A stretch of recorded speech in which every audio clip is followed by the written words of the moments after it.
Ora, boa noite. A Associação de Defesa do Consumidor recorre ao Tribunal para travar a entrada em vigor das novas tarifas de eletricidade e água a partir de 1 de junho. As embarcações e marinheiros que operarem perto das plataformas petrolíferas serão sancionados. Em Moçambique, a polícia recupera escritório do presidente da Renamo, tomado na manhã de hoje por um grupo de antigos guerrilheiros. E no desporto, o final da Taça de Angola entre o 1º de agosto e o Cabos-Corpo do Palanca.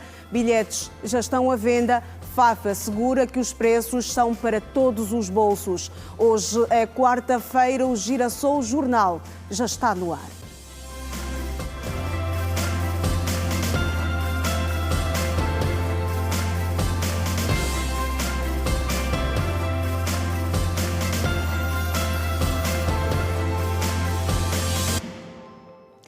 Ora, boa noite. Com o objetivo de reforçar o sistema de saúde nacional, a Ministra da Saúde procedeu nesta terça-feira à entrega de 60 ambulâncias. Segundo Silvia Lutucuta, o ato faz parte de um programa que prevê a entrega de 300 ambulâncias adquiridas pelo Estado. As ambulâncias garantem o transporte rápido e seguro de pacientes para as unidades de saúde e minimizam o tempo de resposta em emergências. Foi pensando nisso que o Ministério da Saúde efetua desde o ano passado a entrega de várias ambulâncias. Nesta terça-feira, a titular da pasta, Silvia Lutucuta, entregou mais de 60 ambulâncias de suporte básico e avançado. A chefe de Departamento de Saúde Público de Colibengo, Maria Barbosa, fala das dificuldades enfrentadas na unidade hospitalar que trabalha por falta de meios adequados. Nossa província é nova e tem várias áreas com dificuldades, principalmente a acessibilidade. E temos tido casos nas áreas recônditas, temos tido várias dificuldades em poder fazer a busca ou o sistema de referenciamento da comunidade para as nossas unidades sanitárias, daí uma unidade de menor porte para a de maior porte. Silvia Lutucuta afirmou que o objetivo desta ação é dar resposta aos problemas de mortalidade nos hospitais e garantir maior conforto e segurança no transporte dos passageiros. Precisamos de reforçar a referência e contra-referência dos nossos pacientes, garantir o transporte seguro e antempado para melhor prestação de cuidados de saúde.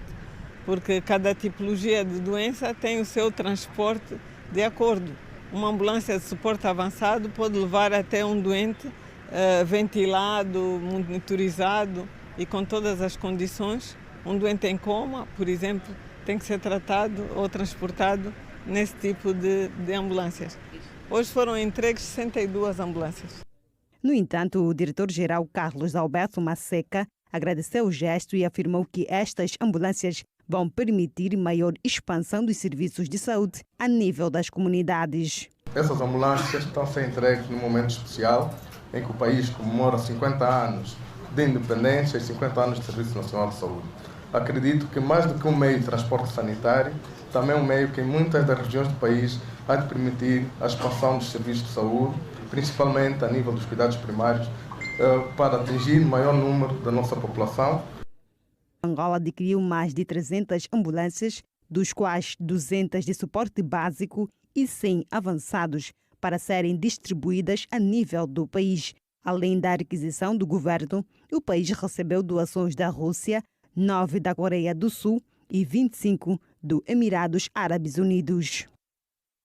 Desvio da estrada do Calemba 2, passando pela Sapu, para se chegar à Avenida Fidel de Castro, está a causar transtornos aos automobilistas. Os utentes estão insatisfeitos com a demora na conclusão das obras e pedem maior celeridade no trabalho. O desvio feito da estrada do Calemba 2, devido às obras de reposição do novo tapete asfáltico, segundo automobilistas, tem criado vários danos às suas viaturas. Esta via é uma via que dá acesso ao estádio 11 de novembro e esse troço já vai há muitos anos e cada tempo está se gradando. Até facilitava tanto os automobilistas passar aqui com mais facilidade.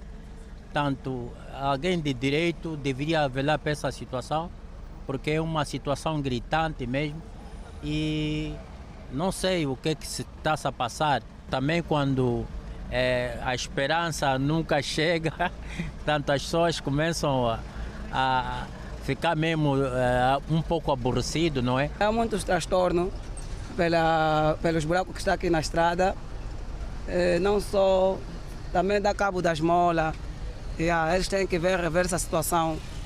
Já estão a mexer nessa daí, Luanda Sul, Retunda do Camama.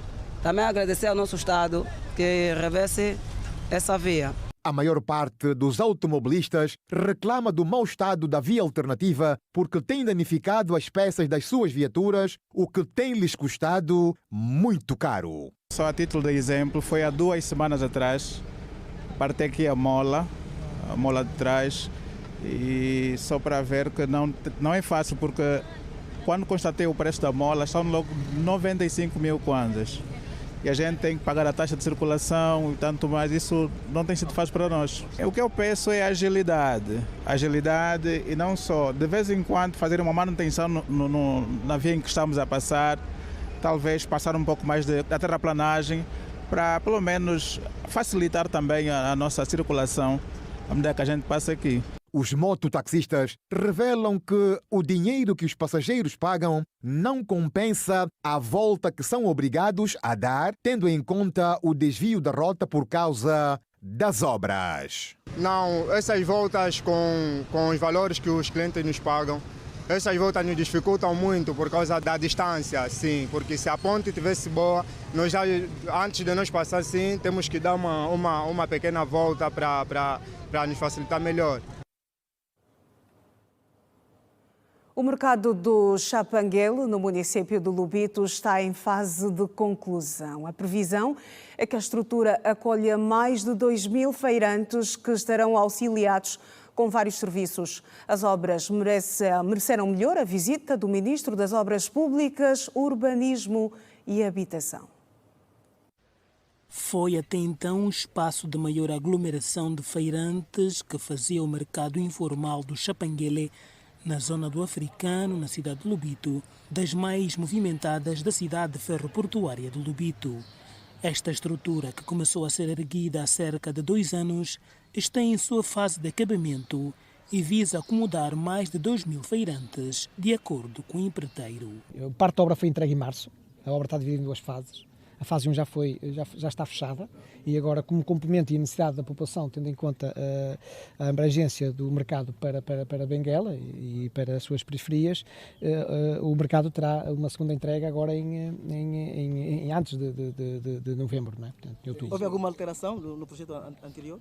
Não, houve adaptação do projeto, efetivamente, às necessidades da população. Isso é importante. Balneários, vai ter em paralelo também apoios de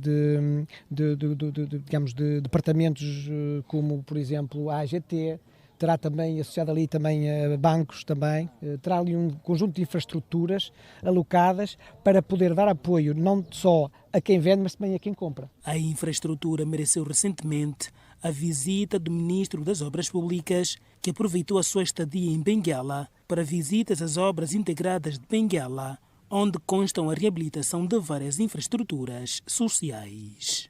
No caso do Flamingo está a 99%, portanto, está pronta para entregar. Portanto, é só uma questão do dono da obra dizer quando quer inaugurar para podermos fazer a entrega oficial da obra. Portanto, é só uma questão de afinação e podemos entregar a obra a qualquer momento. Mas ainda falta os jardins. Os jardins, como a obra não foi entregue, a questão dos jardins e os geradores já está tudo aqui preparado para serem 2 semanas serem realizados. Portanto, é uma questão de dias. Nós não o quisemos fazer porque, pronto, também podia degradar e só depois da obra entregue e com o modelo de manutenção é que é importante ter tudo pronto, né? E, portanto, não há problema nenhum. Portanto, em 2 semanas, 3 no máximo, temos tanto o jardim como a questão dos geradores colocados. Obras de construção do mercado do Chapanguele em fase de acabamento, estrutura que mereceu recentemente uma visita do ministro Carlos Alberto, ministro das Obras Públicas. O mercado terá capacidade de albergar mais de 2.000 feirantes, cuja entrega está prevista para o presente ano. Plano de Desenvolvimento para Icolibengo, Fórum de Investimentos e Oportunidades com empresários de Angola e da China. Em destaque.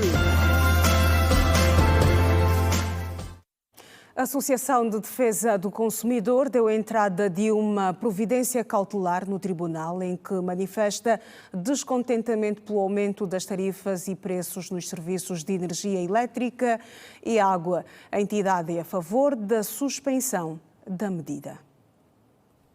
Há 9 dias para a entrada em vigor do novo tarifário de energia elétrica e água potável. Muitas são as vozes que se levantam contra a medida por, alegadamente, estar aquém da realidade financeira de várias famílias angolanas. É o caso da ADECOR, Associação de Defesa dos Direitos do Consumidor, que, pela insatisfação com a medida, deu entrada a uma providência cautelar para travar a entrada do novo regulamento. Esta providência cautelar traz a primeira medida imediata, que é a suspensão imediata, em seguida que vai seguir a ação principal, até que se ouve os representantes dos consumidores e se cumpram e faça aqui o Executivo a respectiva reforma a nível dos diplomas que aqui foram violados. A associação defende que antes mesmo que a medida entrasse em vigor, era prudente rever problemas como a qualidade da água, que chega em algumas zonas, e o acesso privado à eletricidade.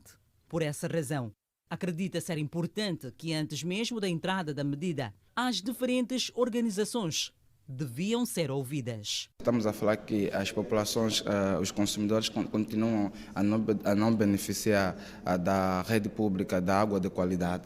Portanto, a água continua, os consumidores continuam privados do consumo imediato da água que é fornecida pelas empresas públicas. Portanto, sem de facto ver essa situação melhorada, sem de facto ver a empresa pública de energia a cumprir os respectivos regulamentos, sobretudo que é o regulamento da suspensão por facto imputável ao cliente, que todos os dias de cor tem registrado certas reclamações. Portanto, não tem aqui as condições criadas que é para avançar com essa medida. E é uma situação e um comportamento que nós vimos, por exemplo, na subida da atualização dos combustíveis, não se ouviram as associações do consumidor, na subida dos preços dos transportes públicos, não ouviram as associações de consumidores e desta vez a ADECOR trava este comportamento executivo, tendo em conta o pendor econômico que as famílias enfrentam. Segundo o coordenador do Gabinete Jurídico da Associação de Defesa dos Direitos do Consumidor, a providência cautelar analisa vários pontos, entre elas o impacto nas famílias. A questão da defesa dos direitos do consumidor é um assunto que é de extrema relevância porque estamos a falar de direitos econômicos, que são direitos fundamentais. Tendo em conta essa perspectiva, nós, a ADECOR, olhando para esta dinâmica, queremos então hoje dar a conhecer à sociedade angolana que, na realidade, os consumidores angolanos e não só, né, os consumidores angolanos, numa perspectiva territorial, não é? Todos aqueles que estão dentro do território angolano estão salvaguardados e estão a ser defendidos pela ADECOR, que tem esta vocação na sua relação consumirista. O mapeamento feito pela entidade mostra que a despesa média com água representa 2,4% do orçamento mensal, ao passo que a despesa média com eletricidade representa 2,2%. O novo tarifário, que passa a vigorar a partir de junho, traz o ajuste de 11,5% para a energia elétrica e 30% para a água. 13 membros de organizações não governamentais do país vão beneficiar de formação em matéria sobre a melhoria da qualidade do sistema de ensino em Angola. O anúncio foi feito nesta terça-feira pela presidente da Rede Angolana da Sociedade Civil de Educação para Todos, Sebastiana Martins, no final da oficina de capacitação dirigida aos membros de ONG a nível nacional. Com o objetivo de desenvolver capacidades em planeamento de sustentabilidade financeira e desenvolvimento de projetos de captação de recursos para organizações da sociedade civil, a Rede Angolana da Sociedade Civil de Educação para Todos promoveu nesta terça-feira uma oficina de capacitação dirigida aos membros das ONGs a nível nacional. A presidente da Rede Angolana da Sociedade Civil de Educação para Todos, Sebastiana Martins, destacou a importância do evento que vai permitir formar no exterior do país 13 membros de diferentes organizações não governamentais com projetos voltados à melhoria da qualidade do sistema de ensino em Angola. Este programa prevê a participação de 2 membros de cada país. Nós, por estarmos a albergar esta formação, temos a oportunidade de estarmos a participar 13 membros da organização. Isto é um grande benefício para nós, por isso é que vai ser uma mais-valia, porque são 13 organizações a melhorar a sua participação ou na elaboração dos seus projetos.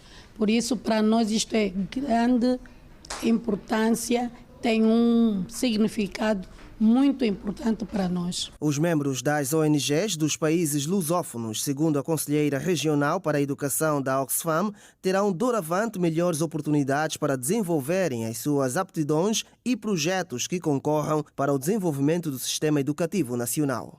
E destina-se realmente a promover uma aprendizagem entre pares, uma aprendizagem colaborativa entre as redes, as coligações para a educação em Angola, em Cabo Verde, na Guiné-Bissau e em Moçambique, com a formação a ser facilitada pela rede Coligação de Educação do Brasil.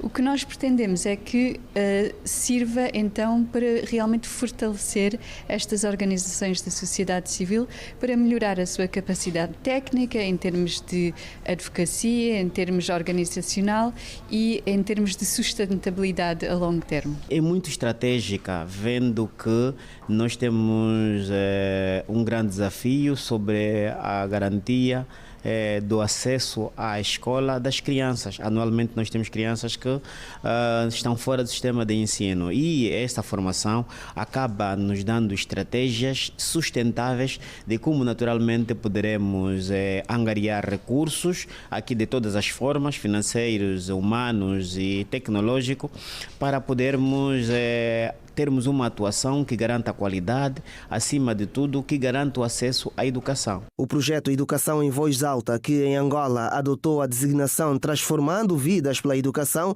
é gerido e financiado pela Oxfam.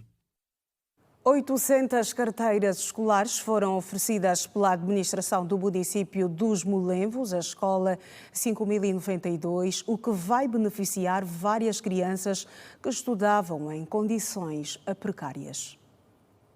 Depois de vários anos a funcionar em condições precárias, a escola 5092, chamada Escola Dondoche, recebeu finalmente cerca de 800 carteiras novas para os seus alunos. No quadro do levantamento que se fez ao nível do município dos Molenvos, nós precisamos de mais de 34 mil carteiras no universo de 44 escolas que nós temos nessa circunscrição territorial e, quiçá, vai ter que se aumentar em função do número de escolas que vamos também construir com apoio do Governo da província em parceria com as empresas petrolíferas. O presidente da Comissão de Pais e Encarregados de Educação diz tratar-se de uma mais-valia o gesto da administração municipal dos Molenvos, tendo em conta as dificuldades que as crianças enfrentavam. Nós,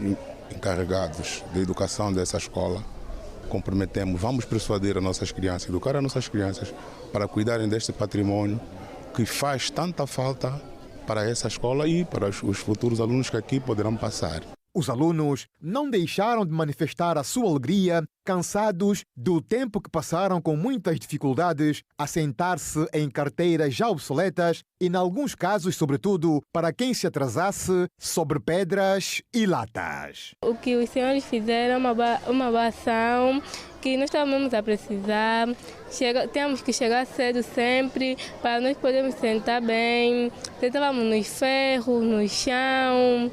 E agora melhoramos. Sinto-me muito bem porque quando não tem as carteiras, nós temos que chegar aqui muito cedo para ocupar as carteiras. O diretor da escola diz que o gesto é louvável e que tudo farão para mantê-las em condições para os próximos anos letivos. De facto, estamos de parabéns por termos sido a primeira escola a ser graciada com a entrega de carteiras no município dos Molevos e encorajamos a administração municipal, a direção municipal de educação, que continue com esses esforços, atendendo às preocupações das escolas. É de alegria e de poucas palavras, porque nós sentíamos muito a situação em que os nossos alunos se encontravam. O administrador do município dos Molevos, Euclides Costa, diz que atividades do género vão continuar, tendo em conta as necessidades que várias escolas da região apresentam. Vamos continuar a trabalhar para que outras escolas beneficiem de carteiras. Há um programa ao nível do governo da província e tanto ao nível das administrações municipais de aquisição de carteiras para dar uma melhor comodidade aos nossos petizes ou aos nossos alunos, para que possamos então ter um melhor aproveitamento em termos de educação e ensino. Vamos naturalmente nos próximos dias levar também carteiras a outras instituições de ensino para que esse desiderato seja alcançado. Temos uma necessidade de perto de 34 mil carteiras, mas ainda assim vamos continuar a trabalhar para que possamos então atingir que essas e outras escolas possam ser beneficiadas também de carteiras. Nesse momento, essa escola foi agraciada com 800 carteiras. A gestão do território, a caça furtiva e a exploração não regularizada dos recursos constituem as principais barreiras nas áreas de conservação ambientais de Angola. Estes dados foram avançados nesta terça-feira em Luanda, durante o segundo workshop de diálogo nacional sobre outras medidas efetivas de conservação baseadas na área. As áreas de conservação permitem a manutenção ambiental e protegem os ecossistemas, bem como diminuem os impactos das alterações climáticas. Em Angola, a maior parte destas áreas tem populações humanas residentes, o que tem prejudicado o seu desenvolvimento. O facilitador do workshop, Vladimir Russo, afirmou que a desmatação e a caça furtiva constituem as principais barreiras nas áreas de conservação. Nas existentes tem a ver com a gestão, ok? Como é que se vai gerir? São 13% do território, é uma área muito grande em termos de quilómetros quadrados para se gerir. São áreas de conservação, temos pessoas a viver dentro, temos caça furtiva, temos invasão do território dessas áreas para questões de agricultura, por exemplo, construção, e a própria gestão em si é uma gestão complicada porque não temos nem recursos humanos suficientes, nem recursos financeiros. Portanto, é preciso então procurar soluções. Isso não significa que não se possam criar outras áreas, desde que a gente planifique bem a sua governança, a sua gestão. E o que se quer fazer é, as OSMs têm, digamos, uma vantagem porque são processos de governança que já existem por parte das comunidades. Okay, isto quer dizer que, mesmo sem a extensão do Estado para essas áreas, as comunidades já fazem a gestão dos seus recursos. O que nós queremos é ajudar elas a gerirem melhor, a conhecerem o que é que têm em termos de biodiversidade e a gerir melhor essas áreas. Em alguns parques há uma melhor gestão. Podemos referir aqui, por exemplo, o Parque Nacional do Iona, que tem um investimento muito grande de uma outra organização, African Park, que está a gerir o parque em nome do governo e temos resultados positivos com a reintrodução de espécies, com a melhoria do trabalho de conservação, o trabalho das comunidades. Temos o Parque Nacional da Cangandala, onde temos a nossa palanca negra gigante, que particularmente a nível do santuário há um grau de proteção maior. Decorre em Luanda o segundo workshop de diálogo nacional sobre OSMs, outras medidas efetivas de conservação baseadas na área, que visa apresentar os avanços em matéria de áreas de conservação, além das tradicionais. Angola tem atualmente 13% do território terrestre em áreas de conservação e nenhuma área marinha. Segundo Vladimir Russo, um número insuficiente para atingir a meta global. Atualmente, a principal meta global de áreas de conservação é a chamada meta 30 por 30, que é até 2030 termos 30% do território nacional em áreas de conservação. Atualmente nós temos 13% a nível do território terrestre e 0% do território marinho. É claro que nós não vamos conseguir chegar aos 30% em 2030, mas temos que caminhar para isso. Então, uma vez que existem alguns processos de criação de áreas de conservação que não estão a andar, e há esta recomendação da Convenção da Diversidade Biológica, pensamos que é importante olhar para esta outra opção, discutir com vários parceiros do governo, da sociedade civil, da academia, para identificar áreas no nosso território nacional que possam então ir ao encontro dos critérios do OSMs. O evento, organizado pela Fundação Lizima e The Nature Conservancy, visa desenvolver um quadro nacional para identificar, avaliar e implementar áreas de conservação além das tradicionais. O diretor-geral da Fundação Lizima, Elvis Ambela, avançou que as OSMs são áreas geograficamente geridas de forma a alcançar resultados positivos e sustentáveis para a conservação da biodiversidade. A Namíbia, o Quênia, também um pouco pela África do Sul, mas Angola dar também aqui os seus passos. E dizer que a Fundação Lizima, ela lidera esse processo das OSMs, porque é uma novidade ainda em todo o mundo, os conceitos estão a ser agora para muitos como novidade e, obviamente, sem querer mudar nada. O que nós queremos é nos focar naquilo que realmente são coisas que identificamos para um processo de aprendizado para um bem comum, que é a proteção da nossa biodiversidade. Até 2050, Angola pretende ter protegidos 30% dos territórios terrestres e marinhos. Foi apresentado hoje o Plano de Desenvolvimento da província de Icolibengo durante o Fórum de Investimentos e Oportunidades. O evento, realizado na Zona Económica Especial, reuniu cerca de 400 empresários angolanos e chineses. A província do Icolibengo continua na corrida para o desenvolvimento social e económico. Por esta razão, vai envidando esforços de todos os lados para que se torne uma realidade o mais rápido possível. Foi a pensar em estratégias que ajudem no desenvolvimento local que surgiu o Fórum de Investimentos e Oportunidades decorrido nesta quarta-feira na Zona Económica Especial. Isso é possível mobilizando empresas e pessoas individuais que tenham capacidade para fazer esse investimento. Mas para isso ser possível, nós tínhamos que mostrar, tínhamos que apresentar à província as mais variadas vertentes. E é isso que nós estamos aqui a fazer hoje.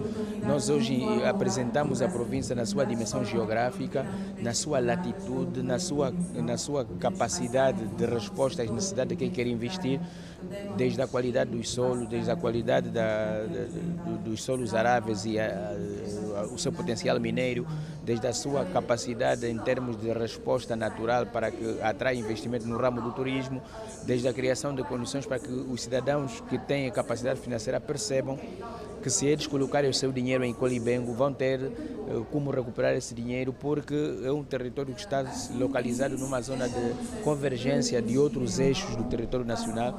Aos cerca de 400 empresários foram apresentadas as potencialidades da província, extensão territorial, projetos concluídos, em curso e futuros, pelo que Luís Cupenala, presidente da Câmara de Comércio Angola-China, destacou os benefícios que podem advir da parceria entre as empresas chinesas e angolanas para o desenvolvimento da recém-formada província. Já há 20 anos que, de facto, esta parcela do território angolano tem sido um grande potencial do investimento chinês.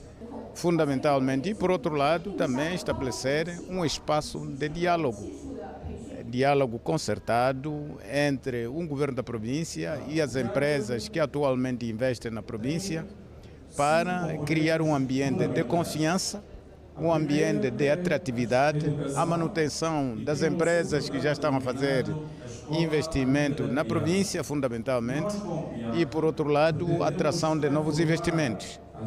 Ponto número 2. Ponto número 3 é, por outro lado, elevar a província do Icolibengo no mapa do investimento chinês e no mercado global. As condições para receber os empresários chineses que pretendem investir no Icolibengo já estão criadas, segundo disse Ausílio Jacob. E esse investimento não procura encontrar aqui dificuldades, nem vai encontrar obstáculos, porque nós estamos a agir única e exclusivamente em conformidade com a lei. Quer dizer que o investidor tem que ter consciência que não vale a pena fazer parcerias com elementos nocivos que não concorrem para a cedência de direitos fundiários, porque isso é responsabilidade exclusiva do Estado. Estamos a dizer ao investidor que não precisa estar preocupado com a segurança. Estamos a dizer ao investidor que não precisa estar preocupado porque nós temos energia, temos água, que são fatores que inibem o investidor. E esses aspectos de disponibilidade de energia, disponibilidade de água, segurança e até um serviço de saúde integrado, nós temos essa garantia a nível do Icoriben. No final do encontro foram assinados acordos de cooperação entre a província do Icolo-Ibengo e os representantes da cidade do século Nova Era e a empresa EIA. Depois do intervalo, a satisfação de empresários angolanos e brasileiros com um memorando recém-assinado no Brasil voltado à agricultura familiar. O intervalo é curto. Regresse connosco.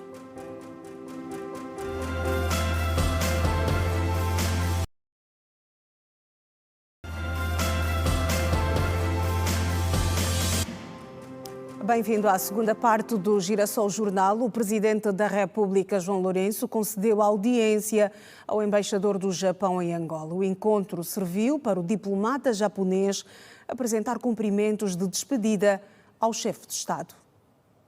O Japão tem estado a realizar a sua assistência bilateral com Angola como ajuda de emergência através da Unicef em organizações internacionais nos esforços para a reconciliação nacional, a ajuda alimentar, assistência aos agricultores, desmontagem, entre outros projetos de grande impacto. Suzuki Toro trabalhou em Angola por mais de 2 anos. À saída da audiência com o Presidente da República, João Lourenço, o diplomata falou sobre o que conversou com o chefe de Estado. Eu principalmente abordei 2 pontos importantes durante meu mandato de 2 anos e meio. Primeiro foi o que me marcou mais, visita da Sua Excelência Presidente João Lourenço ao Japão. E segundo ponto foi sobre um acordo de investimento que eu assinei durante a minha missão. Outro assunto que abordei muito importante em relação à relação bilateral entre o Japão e Angola e também Japão e África em geral. Vai acontecer TICAD 9 em agosto deste ano. Nós também conversamos sobre alguns projetos, por exemplo, em relação à energia e também a situação geral sobre relação econômica entre os 2 países. O embaixador demonstrou ainda o seu contentamento em receber o estadista angolano a uma conferência que decorrerá no Japão. Eu falei que estamos muito ansiosos por receber a Sua Excelência Presidente João Lourenço para essa conferência, não só na qualidade do presidente de Angola, mas também como o presidente da União Africana. Sem avançar o valor das trocas comerciais entre os 2 países, o diplomata salientou que está satisfeito com a situação atual. Entretanto, a cooperação bilateral entre Angola e Japão começou em 1988. O governo prevê beneficiar até 500 mil cidadãos com a implementação do projeto de emprego e oportunidades para jovens. A medida foi aprovada hoje durante a 5ª sessão do Conselho de Ministros, orientada pelo Presidente da República, João Lourenço.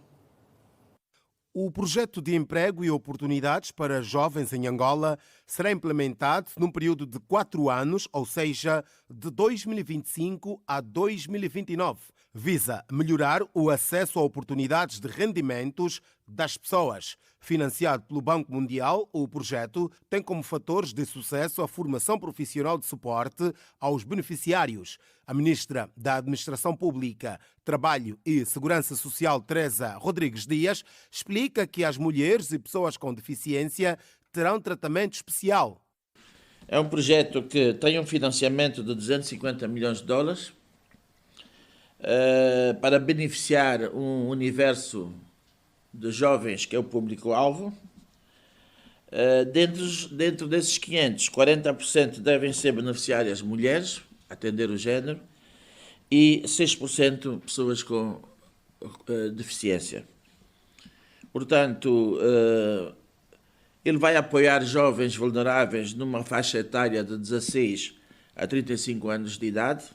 O programa é resultado de um estudo desenvolvido em 2023 numa parceria entre o MAPTES e o Banco Mundial, o que permitiu a elaboração de recomendações que passam pela criação de uma estratégia multissectorial para a edificação de empregos, sendo o desemprego, por esta altura, um problema galopante em Angola. As oportunidades de emprego, aí temos já calibrado o universo de público-alvo que pretendemos atingir.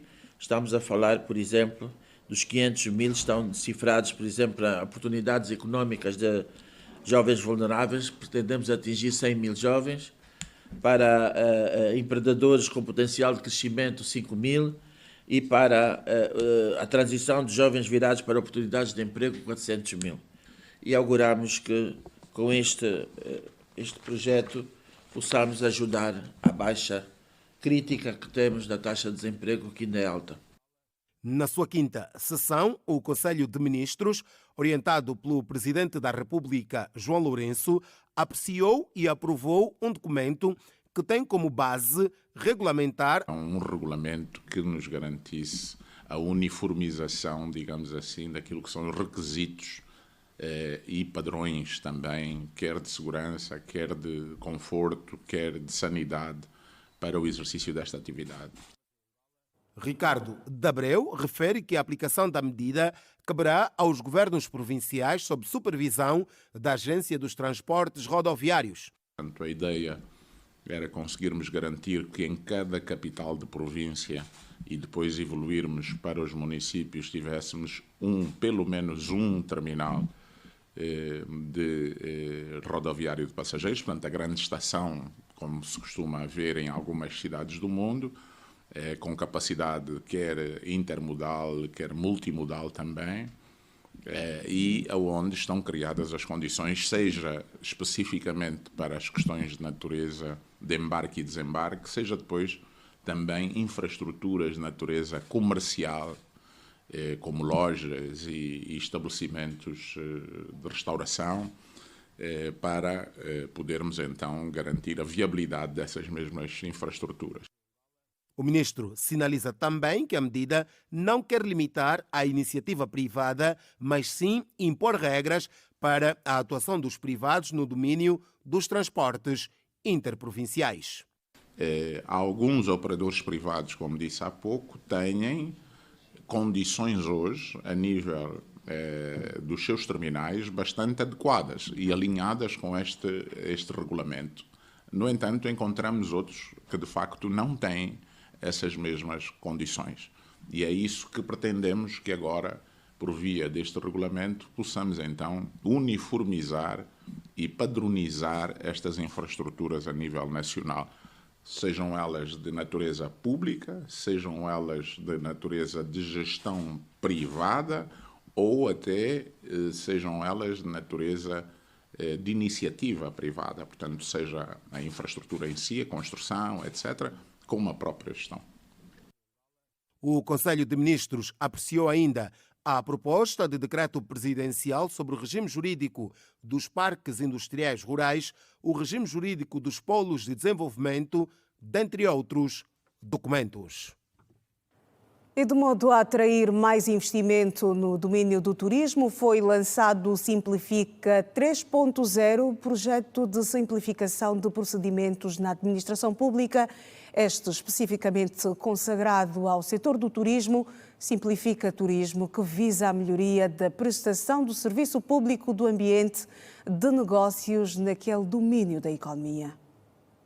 O objetivo do Simplifica Turismo passa pela simplificação do licenciamento para o exercício de atividades neste setor, facilitar o ciclo de vida do turista em Angola e promover o investimento privado e a diversificação da oferta turística no país.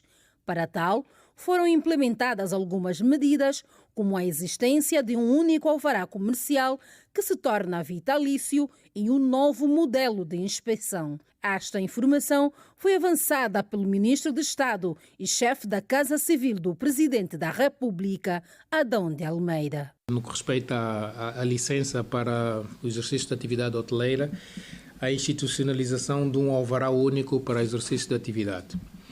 Essa medida é importante porquanto hoje em dia quem aí intervém precisa de um conjunto de licenças ou alvarás, considerando vários setores específicos, o que leva com que os agentes tenham de passar por várias instituições. Por exemplo, hoje em dia, numa unidade hoteleira, e só para terem algumas referências, se tiver, para além do licenciamento, para o exercício da atividade propriamente dita, mas se houver um ginásio, ele vai precisar de uma licença, de um alvará específico. Se tiver atividades lúdicas que envolvam dança, música, ele precisa de uma outra licença específica. Portanto, o que nós fizemos é criar uma licença única que permite que, com um único ato, se possam exercer essas atividades. Uma outra medida importante nesse domínio é a eliminação dos procedimentos prévios de vistoria que condicionavam o início do exercício da atividade. Portanto, esse procedimento deixa de existir como condição prévia para o exercício da atividade, devendo haver, depois, atividades inspectivas que se possam desenvolver depois do início dessa atividade. Não menos importante também é a eliminação do prazo de validade do alvará. Portanto, nesse domínio, os alvarás deixam de ter validade e, uma vez concedidos, eles valem enquanto durar a sociedade e enquanto houver interesse em manter o exercício da atividade. Adão de Almeida disse igualmente que as licenças ambientais e para agências de viagens e turismo passa a ser único, mas quanto à caducidade, a licença ambiental terá duração de 10 anos devido a algumas especificidades. Hoje há pelo menos 3 licenças que se requerem no plano ambiental para o exercício da atividade. Portanto, ela passa a ser uma licença ambiental única. Passa a haver um modelo e uma abordagem diferente para as instruções técnicas de elaboração do plano de recolha de resíduos dessas unidades hoteleiras, bem como o alargamento do prazo dessa licença ambiental. Portanto, aqui nesse domínio entende-se que continua a ser necessário um prazo da licença, mas o prazo é alargado para 10 anos. Podemos destacar também medidas no domínio do licenciamento de atividade para as agências de viagens e de turismo. Em primeiro lugar, também no domínio do licenciamento único, portanto, eliminando as várias licenças que eram necessárias e a necessidade do operador passar por vários entes. Portanto, passa a haver um licenciamento único para o exercício dessa atividade e, igualmente, as licenças deixam de ter validade. O ministro de Estado e chefe da Casa Civil do Presidente da República, Adão de Almeida, deixou patente que a licença de publicidade deixa de existir e passa a ser integrado ao licenciamento geral. Hoje eles têm licença específica, chamada licença de publicidade, e ela deixa de existir na medida em que passa a integrar o licenciamento geral. Ou seja, a partir do momento em que o equipamento está licenciado, automaticamente ele tem licença de publicidade, não sendo necessário requerer uma nova licença de publicidade para esse exercício, havendo pagamento da taxa específica que anualmente se cobra. Estas informações foram avançadas nesta quarta-feira durante a 5ª sessão do Conselho de Ministros que decorreu no Palácio Presidencial. O grupo parlamentar da UNITA acusa a Presidente da Assembleia Nacional, Carolina Cerqueira, de estar a violar e obstruir, bloquear o dever dos seus deputados enquanto representantes do povo de desempenharem a função de fiscais do governo. Liberty Chiaca, presidente do grupo parlamentar da UNITA, fez este pronunciamento durante a conferência de imprensa sobre a notificação da Comissão de Mandatos, Ética e Decoro Parlamentar a 5 deputados da UNITA pela visita efetuada à Morgue Central de Luanda. O inquérito, segundo o presidente do grupo parlamentar da UNITA, visa apurar factos relativos a uma visita dos deputados da UNITA às instituições do governo da província de Luanda sem aviso prévio. Liberty Chiaka sublinhou que os 5 deputados são autônomos e que agiram com base no programa do Grupo Parlamentar da UNITA, ressalvando que a iniciativa da visita à morgue representou uma forma legítima de luta contra os factos de obstrução ao livre exercício das funções de fiscalização por órgãos internos da Assembleia Nacional. A Assembleia Nacional tem de exercer com propriedade todas as competências de controle e fiscalização estabelecidas na Constituição, tanto por intermédio dos grupos parlamentares, comissões de trabalho especializadas, comissões eventuais, delegações parlamentares ou pelos deputados a título individual. Liberty Chiaka sinalizou serem deploráveis e um atentado à saúde pública as condições de sanidade na morgue. O líder da bancada parlamentar da UNITA afirmou que após a visita à morgue central, os 5 deputados foram recebidos por vice-governadores de Luanda, que esclareceram estar prevista no OGE 2025 a requalificação da unidade. Os governantes informaram que estavam previstas 2 novas câmaras frigoríficas que seriam instaladas em breve. E podemos afirmar hoje, aqui e agora, que por força da ação parlamentar, as 2 câmaras frigoríficas foram instaladas uma semana depois da visita de constatação. O Grupo Parlamentar da UNITA agradece aos cidadãos que apresentaram reclamações e pontuamos a pronta resposta do governo da província de Luanda. O presidente da bancada parlamentar da UNITA, Liberty Chiaka, na conferência de imprensa sobre a notificação da Comissão de Mandatos, Ética e Decoro Parlamentar, feita aos deputados Olívio Quilombo, Paulo Faria, Clementina Silva, Irina Diniz Ferreira e Maria Monteiro. A audição aos deputados está prevista para o dia 29 de maio.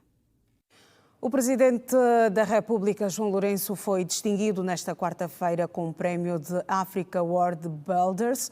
O troféu reconhece líderes africanos que se destacam na edificação de infraestruturas estratégicas no continente africano. A distinção ao presidente angolano deve-se aos avanços no corredor do Lobito, a construção do novo aeroporto internacional Dr. António Agostinho Neto, entre outros projetos. O ministro do Planeamento, Vítor Hugo Guilherme, que recebeu o troféu em representação do Presidente da República, disse que este prémio representa um justo reconhecimento dos esforços do chefe de Estado na promoção de infraestruturas que promovem o desenvolvimento local e a integração regional. Segundo o Banco Africano de Desenvolvimento, que presta apoio institucional à organização, as vias de transporte e os serviços associados são importantes quanto à agricultura e à educação, pois fazem parte da cadeia de valor de promoção da melhoria de vida das pessoas e do desenvolvimento económico dos países. A embaixadora extraordinária e plenipotenciária de Angola na China, na qualidade de representante do presidente pro tempore da União Africana, Dalva Ringote Allen, destacou na última segunda-feira que o Presidente da República, João Lourenço, assumiu a presidência rotativa da União Africana num período em que Angola comemora 50 anos da sua independência nacional e definiu linhas estratégicas prioritárias para a sua presidência, subordinada ao lema Infraestrutura e Capital Humano, principais fatores de desenvolvimento integral de África. A diplomata angolana falava durante o jantar de gala oferecido por Wang Yi, ministro dos Negócios Estrangeiros da China, por ocasião do Dia da África, assinalado no domingo último, a 25 de maio, e apontou desafios que impõem ao continente africano, nomeadamente a interconectividade, segurança alimentar, eletrificação, trocas comerciais, do combate à fome e à pobreza, paz e segurança e integração continental perante a plateia. A embaixadora Dalva Ringote reiterou que a China e a África compartilham um firme compromisso com o multilateralismo e a cooperação internacional. Medidas de segurança. Penalização a partir de 1 de junho para quem transitar perto das plataformas petrolíferas. Em destaque. Mudança de página. O 1º de agosto realizou a primeira sessão de treinos na semana, nesta terça-feira, visando a final da Taça de Angola frente ao Cabos Corpo do Palanca, no sábado, no Estádio Nacional, 11 de novembro. Depois de concluírem na terceira posição a 47ª edição do Girabola Alegria do Povo com 53 pontos, os pupilos de Filipe Nzanza voltaram aos treinos nesta terça-feira para o último duelo da época. A primeira sessão de treinos da semana foi aproveitada para uma peladinha de recuperação física dos atletas por conta do último jogo do Girabola diante dos palanquinos da Rua F. Edgar Jerônimo Stopirá garantiu que o treino correu segundo o plano da equipa técnica militar. Felizmente está a correr bem. Primeiro dia de trabalho, constatamos bastante alegria dos nossos atletas. Já estão focados para o nosso objetivo. Trabalhamos mais na recuperação, né, visto que hoje é o primeiro dia. Então fizemos uma posse de bola e terminamos com uma situação de jogo, campo reduzido. É um trabalho mais leve, preparar o organismo para podermos começar amanhã com os trabalhos mais especificamente. O adjunto de Filipe Nzanza no comando técnico do 1º de agosto sublinhou igualmente que estão a projetar o encontro com foco na vitória e na conquista da Taça de Angola. É o nosso grande objetivo. No sábado é o nosso jogo mais importante.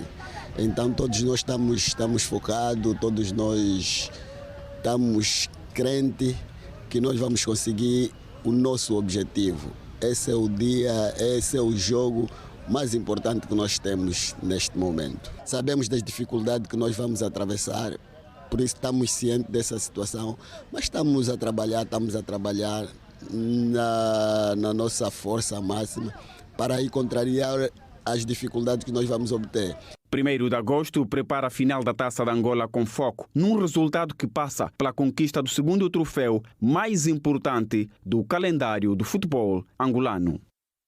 Cabos Corpo e 1º de agosto disputam a final da Taça de Angola em futebol no sábado no estádio 11 de novembro às 17 horas. Segundo Paulo Magueijo, vice-presidente da FAF para o futebol comunitário, os bilhetes para a festa da Taça estão acessíveis para todos os bolsos. O vice-presidente da Federação Angolana de Futebol para o futebol comunitário e de praia, Paulo Magueijo, foi um dos convidados do desporto na rede desta quarta-feira. Em entrevista exclusiva, o dirigente garantiu que os bilhetes para a festa da Taça da Angola já estão a ser comercializados com preços para todos os bolsos. Nós temos o bilhete de bancada geral a um custo de 500 kwanzas, temos o bancada central poente nascente ao preço de 1000 kwanzas e depois temos o bancada central VIP, que é no poente, ao preço de 1500 kwanzas. Temos os camarotes, as pessoas que puderem aderir ao camarote podem aderir por um custo de 10.000 kwanzas o lugar no camarote. Paulo Magueijo não entrou em detalhes quanto ao valor que o vencedor da competição vai receber. No entanto, afirmou que a condecoração será diferente em relação aos anos passados. O valor financeiro para essa premiação não é. A área de competições é que tem o domínio. Temos um troféu muito bonito, um troféu que diferente daquele que foram... Do troféu passado, no caso? Do troféu passado. Vimos o troféu do campeão, já foi um troféu com alguma dignidade, e para a Taça de Angola será o mesmo também. Um troféu muito bonito, com medalhas. Temos 50 medalhas para cada clube, que será entregue tanto ao primeiro, ao segundo e à equipe de arbitragem. Recordo que a final da Taça de Angola em futebol acontece neste sábado às 17 horas no Estádio Nacional, 11 de novembro. O desafio coloca frente a frente o 1º de agosto e o Cabos Corpo do Palanca. Reativar o xadrez nas escolas, capacitar jogadores e treinadores para o desenvolvimento do desporto ciência são algumas das estratégias de Mário Neves para tirar a modalidade do estado de estagnação em que se encontra, caso mereça a confiança dos associados no próximo dia 7 de junho, para liderar a Federação Angolana de Xadrez. Depois de quase um ano de avanços e não avanços na Federação Angolana de Xadrez, por conta do último pleito eleitoral, invalidado administrativamente por não ter obedecido os marcos da lei, há agora uma luz verde no fundo do túnel para se conhecer a quem recairá a escolha para presidir o cadeirão máximo da FACSI. Mário Neves, candidato a presidente da Federação Angolana de Xadrez pela lista B, está no terreno a vender as suas linhas de força para a população votante. Depois de ter passado em outros pontos do país, este sábado foi a vez dos eleitores de Luanda ouvirem o que traz a lista B como proposta para melhorar a situação do xadrez em Angola. Questionado sobre como pensa voltar a dar vida ao xadrez angolano, o candidato Mário Neves sublinhou que vai apostar na implementação do xadrez no currículo escolar e na aposta nos centros de treinamentos regionais. Luanda é o maior centro de desenvolvimento de xadrez em Angola. Depois temos Benguela, Uíge, Huila e Namibe. Portanto, são as províncias que nesse momento, a nosso ver, têm condições suficientes para podermos dar esse passo. Nós não vamos conseguir, em 4 anos, implementar o xadrez em todas as escolas de Luanda, por exemplo, nem de Luanda, imagino do país, mas vamos identificar algumas que nos possam garantir condições para nós fazermos o nosso trabalho. Caso for eleito, Mário Neves garantiu que vão adquirir cerca de 20 mil jogos de xadrez, a começar com a aquisição de mais de 400 jogos nos primeiros 100 dias de gestão na Federação Angolana de Xadrez para o desenvolvimento da modalidade. Nós temos no nosso programa perspectivado a importação de 20 mil jogos de xadrez para o quadriênio. Vamos fazê-lo por etapas, com alguns parceiros que nos permitiram e que, aliás, apoiam a nossa candidatura. Nos primeiros 100 dias, nós tencionamos importar 500 jogos de xadrez e 100 relógios, portanto, para começarmos para arrancarmos o nosso programa e depois darmos sequência durante o nosso mandato. Domingos Ferraz, que foi um dos candidatos nas eleições que foram invalidadas e que aparece na lista B como vice-presidente para a área técnica, justificou o porquê da decisão de caminhar com Mário Neves, assim como também garantiu que vão apresentar um novo modelo de competição que se adapte à nova realidade do nosso país. Vamos apresentar um modelo de competição, primeiro mais competitivo, que permita que o jogador consiga fazer 100 ou 200 partidas durante o ano para que lhe dê um grau de competição capaz de ombrear com outros países. Obedecendo o princípio de Lenin, obedecendo a orientação do Ministério para que nos unamos e alguns conselheiros, então acatei o conselho e achei melhor me unir ao Sr. Mário Neves, ou seja, a equipe do Sr. Mário Neves, para que juntos possamos fazer xadrez em Angola. O manifesto eleitoral da lista B, encabeçado por Mário Neves, assenta em 10 eixos fundamentais para o alavancar da modalidade ciência. Empresários brasileiros e angolanos consideram promissor o memorando de entendimento assinado entre os governos de Angola e do Brasil, voltado para o fortalecimento da agricultura familiar. Os interlocutores falaram à margem da 14ª edição da Feira Internacional de Benguela. Empresários brasileiros e angolanos acreditam que, com o memorando sobre a agricultura familiar assinados entre os governos de Angola e o Brasil, na visita de João Lourenço àquele país na última sexta-feira, poderá trazer avanços na luta para a diversificação económica e segurança alimentar, devido à semelhança dos dois países no setor da agricultura. Mas nós temos o mesmo tipo de solo, o mesmo tipo de clima, o mesmo tipo de perfil social, né? Porque o Brasil é composto por uma grande parcela da população, é composto por pessoas que vieram da África, né? Então, existe uma afinidade cultural e uma afinidade também em termos de demanda técnica. E o Brasil, como já está mais avançado em termos de agricultura, ele pode compartilhar isso. Ele pode compartilhar com Angola. Esse memorando para nós é um memorando positivo. Agradecer a iniciativa do Executivo, sobretudo suspender a importação de alguns produtos. Isso vai incentivar bastante a produção nacional. É necessário que tenhamos a produção suficiente para conseguir alinhar com aquelas políticas do Estado. Se a gente continuar a importar, não haverá incentivo. Então, com essas políticas que o Estado está a fazer, esse memorando, é necessário produzir localmente e depois exportar o excedente. Segundo os empresários, o Brasil pode ajudar a Angola em formação sobre a matéria da agricultura, preparação de solo, entre outros. E hoje, visando mesmo, falando mais também desse acordo, entre Brasil e Angola, foi mesmo fomentar a produção nacional, gerar empregos e trazer conhecimentos para cá, junto com os agrônomos brasileiros e junto com os angolanos. A Angola oferece muitas oportunidades em termos de agricultura. Você veja, nós estamos num país africano que tem muitos recursos minerais, água, rio, solo, Existe um clima muito propício, variações de climas que podem proporcionar à Angola uma grande produtividade, uma variedade de produtos. A título de exemplo, a agricultura familiar nas terras do Samba é um setor crucial, representando a maioria dos estabelecimentos rurais e que gera emprego e renda para milhões de pessoas. Daí, os empresários ressaltam que a parceria entre Angola e o Brasil já estava mais do que na hora.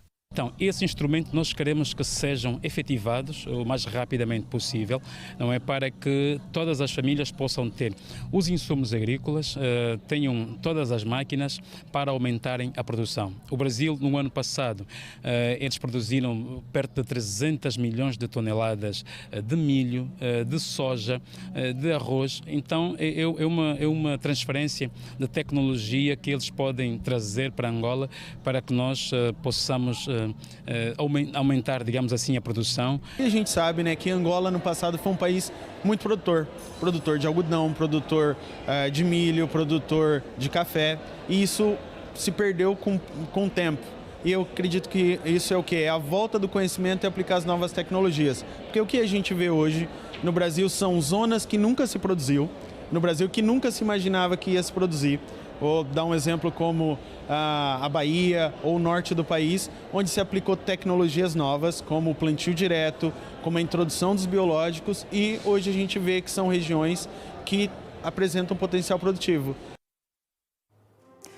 É tempo para o segundo e último intervalo do Girassol Jornal desta quarta-feira. Até já.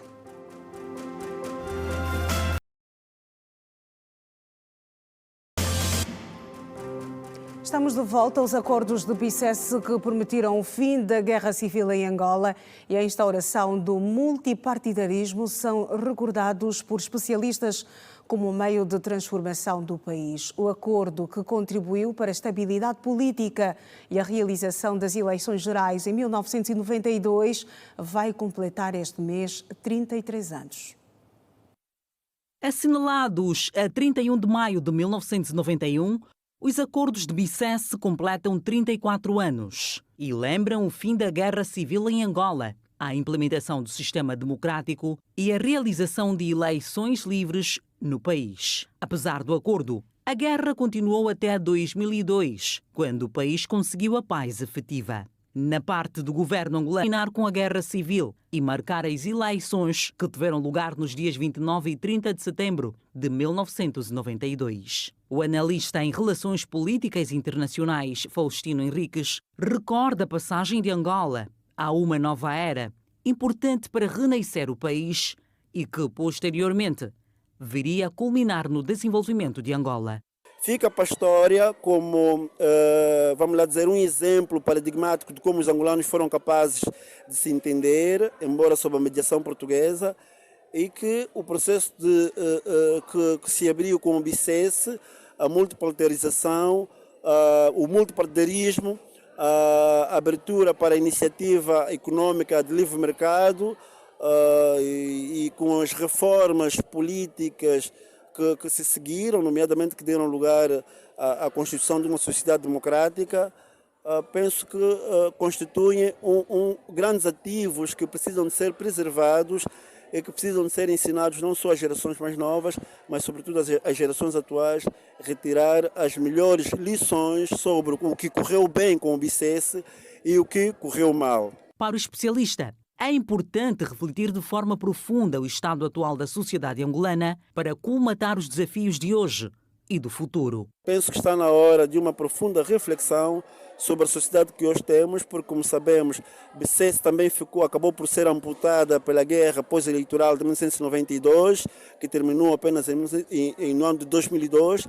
De qualquer modo, tratou-se de uma experiência que fica para a história de Angola, não é? Que deve ser bem aproveitada pelos estudiosos e pelas gerações atuais e vindouras, no sentido, como disse, de retirar as melhores lições para a construção da sociedade que hoje nos propusemos, livre, democrática, solidária e que continue a respeitar, digamos assim, o primado da lei. Os acordos de BICES foram negociados por Portugal, a ex-União Soviética e os Estados Unidos da América. O Ministério dos Recursos Minerais, Petróleo e Gás, a Agência Nacional de Petróleo e Gás e Biocombustíveis e a CABGOC confirmam com grande pesar que o corpo encontrado submerso próximo à plataforma BBLT foi hoje retirado do mar e identificado pelas autoridades angolanas como sendo da pessoa desaparecida na sequência do acidente ocorrido no passado dia 20 deste mês. As instituições continuam a trabalhar em estreita colaboração com as empresas contratadas para garantir o apoio necessário às pessoas afetadas e às suas famílias. Neste momento de dor, o Mirimpet, a ANPG e a CABGOC endereçam às famílias enlutadas, aos colegas e amigos as mais sentidas condolências e se solidarizam com todos quantos sofrem com esta perda irreparável. Notícias além das nossas fronteiras, a polícia de Moçambique recuperou o escritório do presidente da Resistência Nacional Moçambicana, Renamo, tomado na manhã de hoje por um grupo de antigos guerrilheiros que alegavam que Ossufo Momad não tem capacidade para continuar a dirigir o partido da oposição. A unidade de intervenção rápida da polícia moçambicana foi chamada a intervir para recuperar a sede nacional da Renamo, em Maputo, fazendo recurso a armas com disparos e também a gás lacrimogéneo. Os antigos guerrilheiros do, por muito tempo, maior partido da oposição em Moçambique, tomaram a sede da formação política como forma de protesto por considerarem que o seu líder, Ossufo Momad, não tem capacidade para continuar a conduzir os destinos da Renamo, que ficou em terceiro lugar nas últimas eleições, perdendo assim o posto anterior para o Podemos. Na sequência da intervenção, pelo menos uma pessoa ficou ferida. Segundo relatos, foram ouvidos por alguns minutos vários disparos, depois que a polícia chegou ao terreno para uma operação que terá durado cerca de 30 minutos. O protesto dos desmobilizados da Renamo na sede nacional para exigir a saída de Ossufo Momad já se prolonga há algum tempo. A Rússia propôs o dia 2 de junho para a realização da próxima rodada de negociações diretas com a Ucrânia, em Istambul, na Turquia, segundo o ministro dos Negócios Estrangeiros russo, Sergei Lavrov. Por via de um comunicado, o chefe da diplomacia russa disse que o objetivo é alcançar um acordo de paz sustentável. Por via do documento, Lavrov disse esperar que todos aqueles que estão sinceramente, e não apenas em palavras, interessados no processo de paz, apoiem a realização de uma nova rodada de negociações diretas russo-ucranianas em Istambul. Com as negociações de 16 de maio, não se chegou a um acordo sobre cessar-fogo, como buscavam Kiev e os seus aliados ocidentais. A Rússia disse que certas condições devem ser cumpridas. Mais cedo, a Rússia enviou para a Ucrânia propostas com data e local para trocar memorandos ou condições para interromper os bombardeios, de acordo com o chefe da delegação russa nas negociações de paz. O subsecretário-geral da ONU para os Assuntos Humanitários disse que os caminhões carregados com ajuda vital estão finalmente de novo a caminho para entregar suprimentos humanitários à faixa de Gaza. Tom Fletcher, através de uma publicação na rede social X, disse que estava em contato direto com a equipa em Gaza e referiu que hoje seria um dia crucial. Após um bloqueio total de quase 3 meses, Israel deixou entrar desde a semana passada caminhões de ajuda às organizações humanitárias que consideram insuficiente, tendo em conta a população que tem mais de 2 milhões de habitantes. E estão contadas as notícias na edição de hoje do Girassol Jornal. Gratos pela sua preferência. Nós voltamos a estar juntos amanhã, aqui no mesmo horário e também no mesmo canal. Boa noite.